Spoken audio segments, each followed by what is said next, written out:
Accurate with Todd Connor and Dayne Marae. You're watching WSBT 22 News at 11.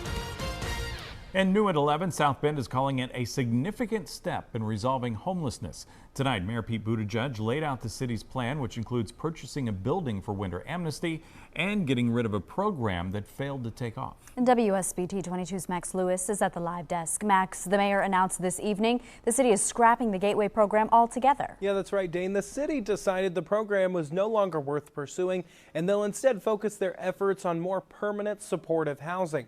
For winter amnesty this year, the city bought the old Salvation Army building that's on South Main Street at a price tag of around $300,000.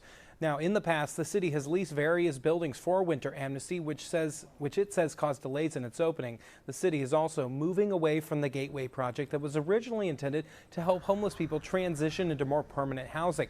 Instead, the city was able to secure federal and state funding to build 20 new housing units similar to the Oliver apartments. Now, along with those, the city will provide funding for another 58 units at existing housing complexes. Mayor Buttigieg says these new housing initiatives will make a bigger difference than the Gateway Center would have.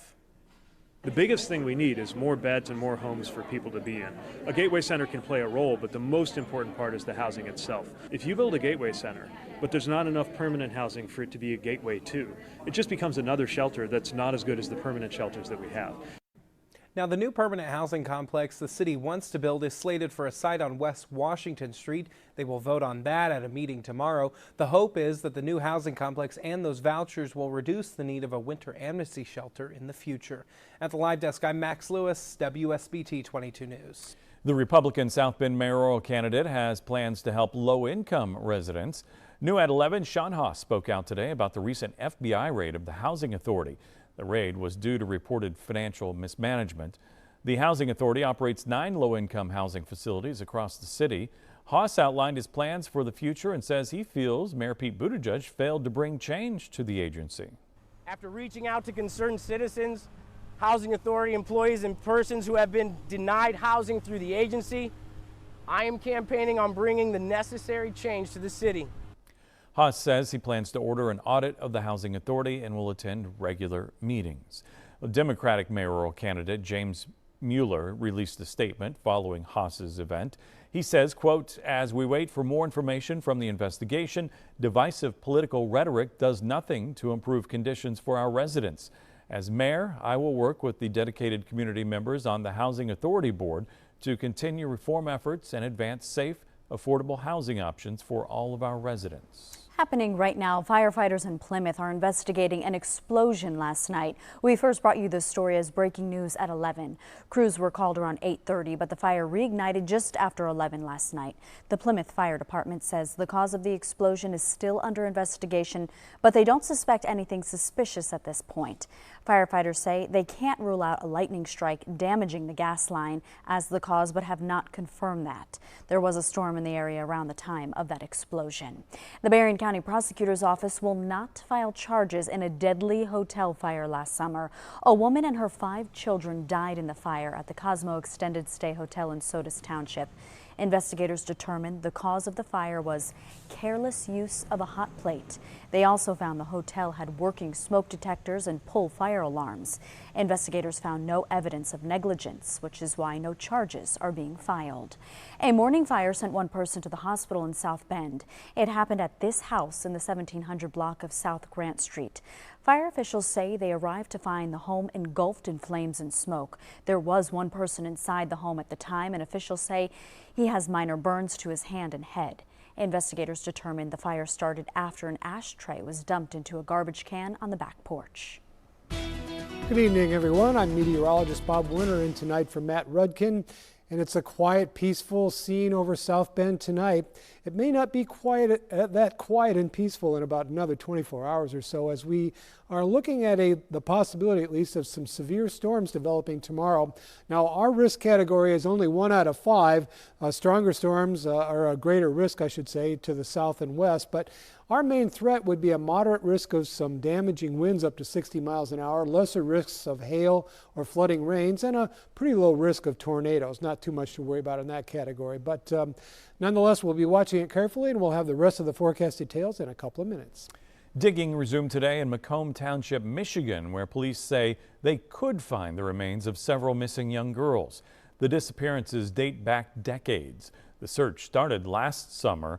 The property was once frequented by convicted child rapist and murderer Arthur Ream. Ream is serving a life sentence for the 1986 disappearance and death of Cindy Zarzicki. He was convicted in 2008. Ream was also convicted of raping a 15-year-old girl. A 60-year-old Mendon man is dead after a crash this morning in St. Joseph County, Michigan. Police say around 7:30 this morning, a Dodge Intrepid was eastbound on Prairie Corners and missed a stop sign due to heavy fog. A southbound Dodge Journey hit the Intrepid. 60-year-old Thomas Bell died at the scene. His passenger was taken to the hospital, and the driver of the Journey was treated for minor injuries. A traffic alert in downtown South Bend. Work started today at the intersection of Michigan Street and Jefferson Boulevard. Crews are replacing crosswalks and pavement. The detour will send you to Dr. Martin Luther King Jr. Boulevard or Main Street to Wayne or Washington Streets. The work is expected to take about 3 weeks, weather permitting.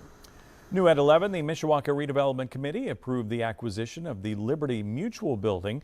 The next step is negotiating a purchase agreement. Within the next month, the city will put down $100,000 and hire someone to redesign the building for different city departments. The building stands out because it's larger than many office spaces available in Mishawaka. We continue to have quite a bit of office space being constructed, but the issue with the Liberty Mutual Building is nothing has really been that large.